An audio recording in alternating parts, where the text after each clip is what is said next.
Air Force Pararescue Specialist Ethan Cross had performed 147 rescue missions in 22 months. 147 times, Cross had rappelled from helicopters into hostile fire to save lives.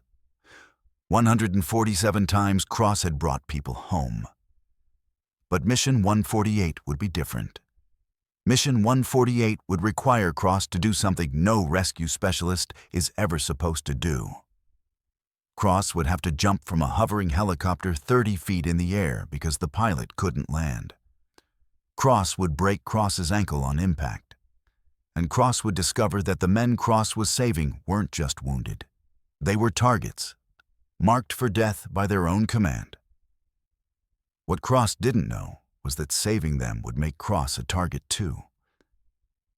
And that the next 72 hours would reveal a conspiracy so dark, so protected, that exposing it would require Cross to sacrifice everything Cross had ever believed about the military Cross served. The call came at 0300 hours. Emergency extraction. SEAL Team 3. 8 kilometers inside hostile territory. Heavy contact. Multiple wounded. Critical status. Cross's helicopter, Rescue 47, launched within 6 minutes. Pilot, Captain Angela Wright.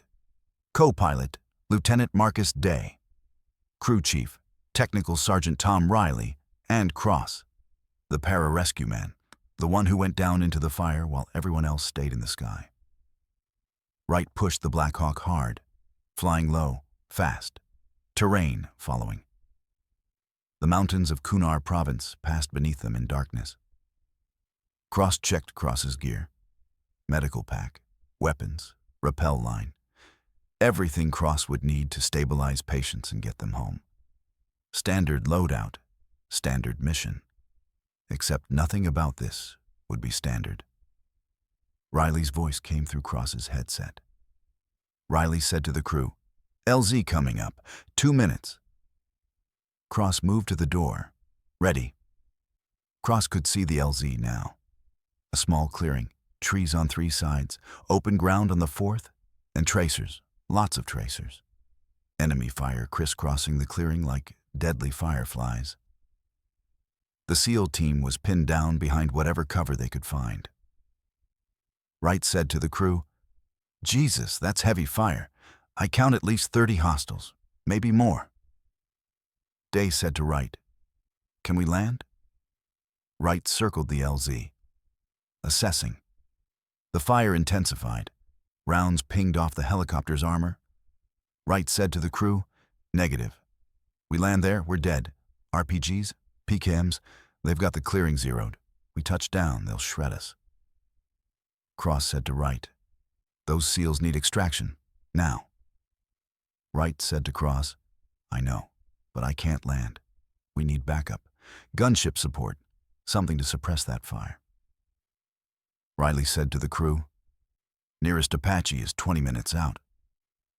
Cross pulled out Cross's rifle scope, looked at the SEAL team. Cross counted 6 men. 1 was down, not moving. 1 was dragging the downed man. 4 were returning fire. Cross focused on the wounded man. Even through the scope, Cross could see the blood. Chest wound, massive hemorrhaging. Cross had seen enough trauma to know. That SEAL had 5 minutes, maybe less. Cross said to Wright, "Captain, one of them is critical. He's bleeding out. He doesn't have 20 minutes. Wright said to Cross, "I can't land, Cross. I'm sorry. We'll orbit. Wait for support. Extract when we can." Cross looked at the wounded SEAL, looked at the height. 30 feet, maybe 35. Too high for a safe rappel under fire, but not impossible. Cross made a decision that would define Cross's entire career. Cross said to Wright, "Then I'll jump." The crew went silent. Day said to Cross, "What?" Cross said to the crew, "I'll jump from hover. 30 feet. I've done higher in training. I land, stabilize the critical, hold until you can extract." Wright said to Cross, "Cross, that's insane. You'll break both legs, and you'll be on the ground with no backup. No extraction guaranteed. Cross said to Wright, "That SEAL down there is dying. Right now, while we're talking. I took an oath. These things we do that others may live. I'm doing my job." Riley said to Cross, "Brother, this is suicide." Cross said to Riley, "Then make sure you come back for me." Before anyone could argue further, Cross clipped onto the fast rope. Cross said to Wright, "Get me over the LZ, I'm going down." Wright hesitated. Then Wright said to Day, "Take us in. Low hover, 30 feet." The helicopter swung back toward the clearing. Fire intensified. Rounds hammered the fuselage. Cross stood in the door, wind tearing at Cross's gear. Cross said a quick prayer, thought about Cross's wife, Cross's daughter. Then Cross let go. The fall lasted less than 2 seconds. Cross hit hard, rolled. Felt Cross's left ankle snap. White-hot pain shot up Cross's leg. But Cross was down.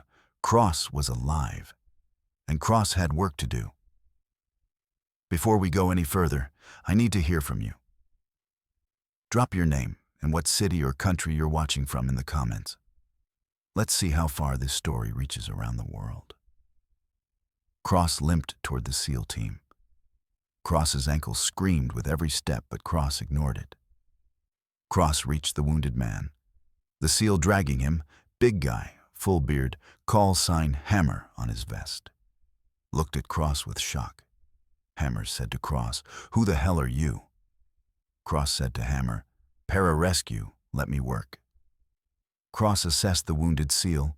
Gunshot wound, upper left chest. Sucking chest wound, pneumothorax. The SEAL was drowning in his own blood. Cross had maybe 3 minutes before the SEAL coded. Cross worked fast. Chest SEAL, needle decompression, IV line, fluids, morphine. Cross's hands moved with practiced precision. Cross blocked out the gunfire, the explosions, the chaos. Cross focused on the patient, on keeping him alive. The team leader crawled over. His name tape said Devlin. Devlin said to Cross, "You jumped from that bird?" Cross said to Devlin while working, "Your man was dying. Needed immediate treatment." Devlin said to Cross, "You're either the bravest or the dumbest motherfucker I've ever met." Cross said to Devlin, "Ask me in an hour. What's your situation?" Devlin said to Cross, "Ambushed, hard, coordinated. They knew we were coming, knew our route, knew our timing. Someone set us up." Cross stabilized the wounded SEAL. His name was Petty Officer Jake Sullivan. Sullivan was still critical but no longer actively dying. Cross said to Devlin, "Your man's stable, but he needs a hospital. How long until extraction?" Devlin said to Cross, "Not sure we're getting extracted. Our comms are compromised. Every time we call for support, the enemy adjusts. They're listening to our frequencies. Someone's feeding them our communications." Cross felt cold dread. Cross said to Devlin, "Someone on our side?" Devlin said to Cross, "Has to be. This ambush was too perfect.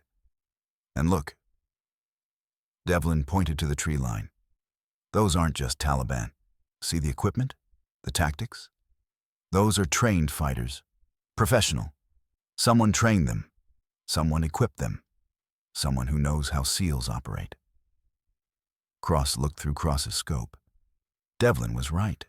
The enemy fighters moved with discipline, used proper cover, coordinated their fire. This wasn't a ragtag insurgent force. This was something else. Cross's radio crackled. Wright's voice said to Cross, "Cross, Apache is 10 minutes out. Hold tight." Cross said to Wright, "Negative. We're compromised. Every transmission is being monitored. Enemy is adjusting to our comms." Before Wright could respond, Cross heard something that made Cross's blood freeze. A voice on the tactical frequency. American. Clear. Professional. The voice said in English, "SEAL team is northwest corner of the clearing. 6 personnel, 1 wounded. Recommend RPG strike on their position." Then a response. In Pashto, acknowledgement. Cross didn't speak much Pashto, but Cross recognized the tone. Orders being given, coordinates being confirmed. Cross said to Devlin, "Did you hear that?" Devlin said to Cross, his face pale. "Yeah." American voice coordinating with the enemy, calling in strikes on us. This isn't just compromised comms. This is active targeting. Hammer said to both of them, "Who? Who would do that?" Devlin said to Hammer grimly, "Someone who wants us dead. All of us." Cross said to Devlin, "Why? What did your team do? What did you see?" Devlin looked at Sullivan, at the wounded SEAL Cross had just saved. Devlin said to Cross, he saw it. Sullivan, 2 days ago. We were running surveillance on a meeting. Taliban commanders. We expected standard insurgent leadership. But Sullivan got photos. Good photos. Clear faces. And some of those faces were American. Cross said to Devlin, "American contractors?" Devlin said to Cross, "American military officers. In civilian clothes, but we recognized them. They were meeting with Taliban leaders, coordinating. Sullivan got it all on camera. We reported it. Up the chain. Requested immediate extraction. Instead, we got these orders. Routine patrol, wrong coordinates. Led us right into this ambush." Cross understood. Cross said to Devlin, "They're trying to kill you. Eliminate everyone who saw those photos." Devlin said to Cross, "And now they're trying to kill you too. Because you're here, you're a witness. You heard those transmissions." Cross looked at Cross's broken ankle, at the wounded SEAL, at the enemy force surrounding them, at the helicopter orbiting overhead, at the impossible situation that had just become even more impossible. Cross said to Devlin, "Where are the photos? The evidence?" Sullivan, barely conscious, whispered to them, "Memory card. In my vest. Hidden pocket." Cross found it. Tiny SD card. Hidden in a seam of Sullivan's tactical vest. Cross said to Sullivan, "Is this the only copy?" Sullivan said to Cross weakly, "Only one that matters. Everything else is on classified servers. They'll erase it. Court-martial us. Call us traitors. This card is proof." Cross pocketed the card. Cross said to Devlin, "We need to get out of here. Get this to people we can trust." Devlin said to Cross, "Who can we trust? Whoever set this up has access to comms, to intelligence, to operational planning. Could be anyone. Could be battalion level. Could be higher." The voice on the radio came again, this time giving new coordinates, adjusting the enemy attack. Cross listened carefully, tried to place the voice. It was familiar, but Cross couldn't identify it through the static and stress. Riley's voice came through Cross's headset. Riley said to Cross privately, "Cross, we've got a problem. Captain Wright received orders to abort the extraction. Return to base. They're saying your team is KA, that it's too hot. They're calling off the rescue." Cross said to Riley, "They're trying to leave us here to die. Someone up the chain wants this team eliminated." Riley said to Cross, "What do you want me to do?" Cross said to Riley, "Get that Apache here. Fast. We're going to fight our way to extraction, whether command approves or not." Riley said to Cross, "Captain Wright is refusing the abort order. She's holding position, but they're threatening to court-martial her. Cross, this is bad." Cross said to Riley, "It's about to get worse. When that Apache arrives, tell them we need immediate suppression. We're moving to alternate LZ. Send coordinates." Cross gave Riley coordinates for a clearing 400 meters south. Smaller, more defensible. But they'd have to fight through enemy positions to reach it. Cross turned to Devlin. Cross said to Devlin, "Can your team move? We're relocating." Devlin assessed his men. Devlin said to Cross, "We're down one. You're injured, but we'll move. We don't have a choice. They planned quickly. Hammer would carry Sullivan. Cross would limp on Cross's broken ankle. The other 4 SEALs would provide cover. They'd fight south, reach the alternate LZ, extract before whoever was coordinating the ambush could reposition the enemy. If you're gripped by this story, hit that like button and subscribe right now. And tell me in the comments where you're watching from, your name and city. These stories deserve to be heard. They moved, fast, aggressive. The SEALs were professionals, even wounded, even betrayed. They fought with precision. Cross kept up despite the pain. Cross's ankle was useless, but Cross's training pushed Cross forward. Keep moving, stay alive. Complete the mission. Enemy fire followed them, intensified. The American voice on the radio kept updating enemy positions, kept coordinating the attack. But the voice was getting frustrated. The SEAL team wasn't dying. They were escaping. Cross heard the Apache before Cross saw it, that distinctive rotor sound. Then 30mm cannon fire tore through the tree line. The enemy positions erupted. The Apache pilot was good. Professional. Walked the fire along the enemy line. Gave the SEAL team breathing room. They reached the alternate LZ. 40 seconds later, Wright's helicopter swooped in. Low, fast, perfect landing. The team loaded. Sullivan first, then the others. Cross was last. Cross climbed aboard and collapsed. Riley pulled Cross in. Riley said to Cross, "You crazy son of a bitch, you actually did it." Cross said to Riley, "Tell Wright to get us to Camp Bastion, not our regular base, Bastion, British hospital, outside normal chain of command." Riley said to Cross, "Why?" Cross said to Riley, "Because someone in our command structure just tried to kill us all, and I don't know who we can trust." The flight to Bastion took 38 minutes. Long minutes where Cross treated Sullivan, where Cross listened to the radio, where Cross heard the American voice on the tactical frequency go silent. Whoever it was knew the mission had failed, knew the SEAL team had escaped, knew evidence had survived. At Bastion, Cross got Sullivan to British medical staff. They took over. Professional, skilled. Sullivan would live. Cross's ankle was treated. Fractured, severe sprain, ligament damage. But Cross could walk, eventually. Devlin approached Cross. Devlin said to Cross, "What now? We can't go back to our unit. Can't report through normal channels. Whoever set this up will just try again." Cross said to Devlin, "We go to Naval Criminal Investigative Service, NCIS, Independent Investigation. We give them the evidence. Let them handle it." They did. NCIS agents arrived within 2 hours, took statements, took the memory card.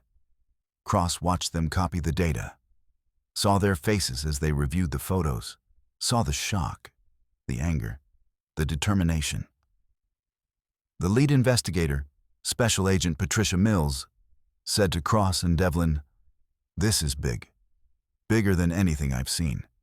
These photos show 3 Army colonels and 1 Marine general meeting with Taliban leadership, discussing weapons shipments, opium trafficking, profit sharing. This is treason, systematic, organized." Mills continued. Mills said to them, "The ambush today?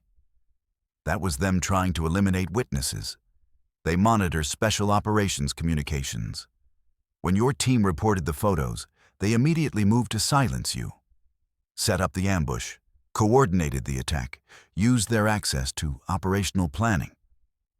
Cross said to Mills, "The voice on the radio, coordinating the enemy. Who was it?" Mills said to Cross, "We're analyzing the recordings you made. Voice identification will take time, but we'll find them, all of them." The investigation took 6 weeks. During that time, Cross and the SEAL team were held in protective custody, isolated, protected from whoever had tried to kill them.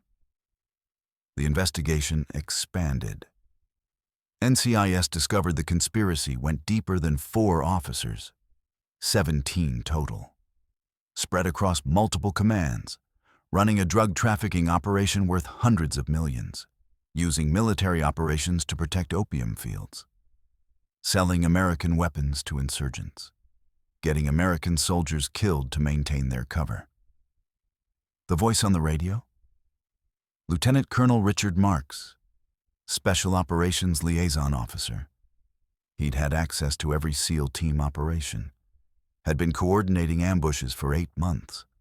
17 separate teams had been compromised. 43 SEALs killed in combat that was actually assassination. The arrests were massive. Front-page news, congressional hearings, military tribunals. All 4 senior officers got life sentences. Lieutenant Colonel Marks got death penalty. The other 13 conspirators got varying sentences.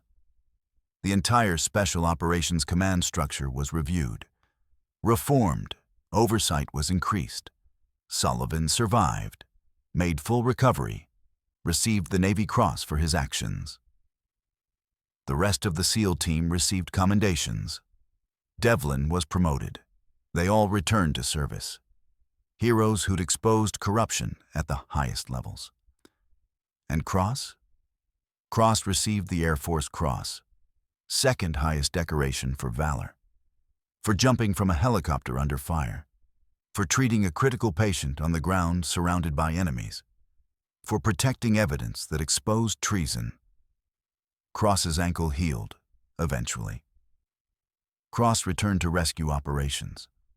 But Cross was different, more cautious, more aware that sometimes the enemy wears the same uniform. Years later, Cross would meet Sullivan again, at a military ceremony. Sullivan approached Cross. Sullivan said to Cross, "I never properly thanked you. You jumped from a helicopter for me, broke your ankle, saved my life." Cross said to Sullivan, "Just doing my job. These things we do that others may live."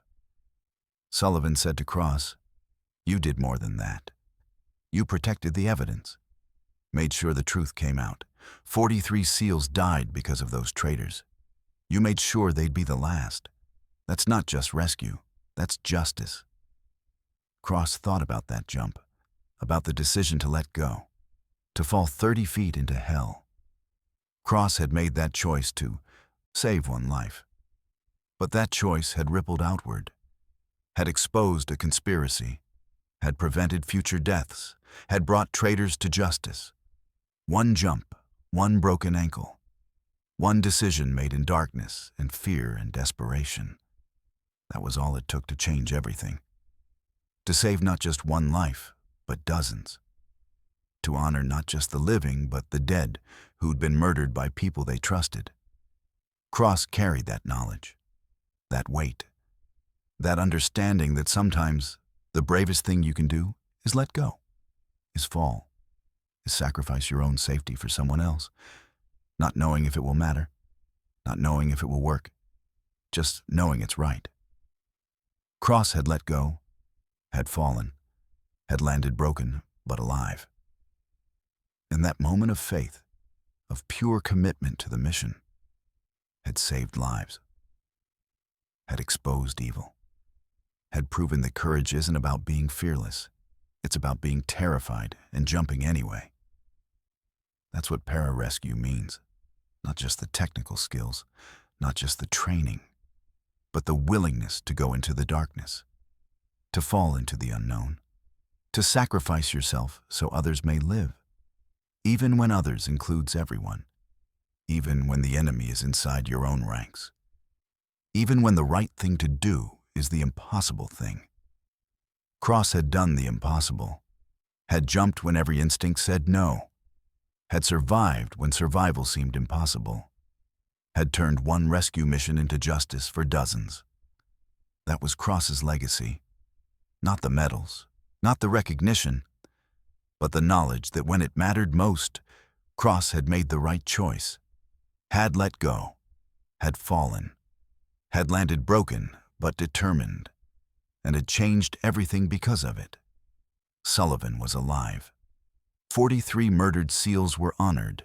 17 traitors were imprisoned. The drug trafficking operation was destroyed. All because one pararescue man had decided that saving a life was worth breaking an ankle. Worth risking death. Worth everything. That was enough. It would always be enough. These things we do that others may live.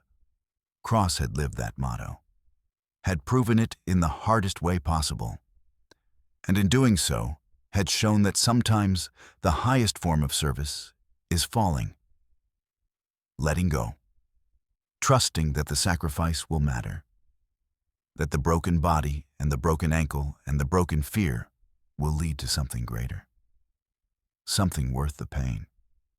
Cross had fallen, had broken, had saved, and the world was better for it. That was the only legacy that mattered.